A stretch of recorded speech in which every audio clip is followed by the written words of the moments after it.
छोटी लड़की ने अचानक भय के साथ देखा कि उसके अच्छे दोस्त को उसके माता पिता ने न जाने क्यों नदी में फेंक दिया। न तैरने वाला लड़का लगातार संघर्ष कर रहा था। लड़की ने तुरंत अपने पिता को उसे बचाने के लिए बुलाया। कुछ नहीं कर सका। आदमी कार से उतरा और बिना कुछ कहे नदी में कूद गया। लेकिन जब उसने उस बच्चे को, जो लगभग डूब गया था, बचाया तो उसने देखा कि उसकी पत्नी और बेटी को दूसरी तरफ ने नियंत्रित कर लिया है। इसके बाद किसान ने बिना कुछ कहे महिला को अपनी सारी जमा राशि उसके खाते में स्थानांतरित करने चाहिए कहा। लेकिन संपत्ति के हस्तांतरण के बाद भी यह समाप्त नहीं हुआ। उसने एक ट्यूब सेरेटिव निकाला, महिला को बेहोश करने और फिर उसके अंगों को बेचने का इरादा किया। लेकिन यह नहीं जानता था कि महिला भी तैयार थी। उसने चुपचाप अपनी जेब से एक खंजर निकाला।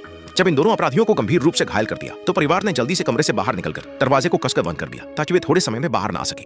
हालांकि जैसे ही वे गाड़ी चलाकर भागने की तैयारी कर रहे थे तभी किसान का दोस्त अचानक आ पहुंचा और उसने एक गोली उनके शीशे पर चला दिया, जिससे डरकर आदमी ने तुरंत गाड़ी को उल्टा किया और वापस आंगन में लौट आया। फिर वे जल्दी से कमरे में जाकर छिप गए और दरवाजा अंदर से बंद कर लिया। और इसी वक्त दाढ़ी वाले ने भी जंजीरें काटकर फंसे हुए पैकर दंपति को बाहर निकाला। लॉरा कमरे में फोन का इस्तेमाल कर पुलिस को बुलाने का प्रयास करना चाहती थी, लेकिन इससे पहले कि वो नंबर डायल करती फोन लाइन काट दी गई। मजबूरी में उन्होंने भारी अलमारी का सहारा लिया, फिर दरवाजा बंद कर दिया और दोनों बच्चों को अलमारी में छुपा दिया और उन्हें ध्यान से समझाया कि कोई आवाज न निकाले। बच्चों को शांत करने के बाद लॉरा ने अलमारी से एक बोतल तेज एसिड निकाल ली, जबकि पति ने एक हथौड़ा उठाया ताकि गुंडों का सीधे सामना किया जा सके। लेकिन अभी तक वे अंदर नहीं आए थे। छोटे जोड़े ने अचानक सुना कि छत से कुछ अजीब आवाज आ रही है। असल में वो बड़ा दाढ़ी वाला आदमी छत पर चढ़ चुका था और पीछे से हमले की तैयारी में था। ऐसी स्थिति देखकर आदमी हिम्मत करके ऊपर चढ़ा और योजना बनाई कि एक हथौड़े से उसे खत्म कर देगा। इस बीच पैक ने भी दरवाजा तोड़ दिया और कमरे में दाखिल हुआ ताकि बड़े दाढ़ी वाले को आगे पीछे से घेरकर इस युवा जोड़े को खत्म कर सके। पर अचानक यह उस कांटे से हुआ जो लॉरा ने अपनी कमर में छुपा रखा था और गलती से खुद को छुपा लिया, जिससे उसकी स्थिति का पता चल गया। जैसे ही पैक ने यह देखा वह फटाफट दरवाजा खोलने की कोशिश करने लगा। हालांकि लॉरा लगातार मेज को जोर से धक्का दे रही थी, लेकिन आखिरकार एक कमजोर महिला होने के नाते उसकी ताकत सीमित थी और जल्दी ही पैक ने एक दरार खोल ली।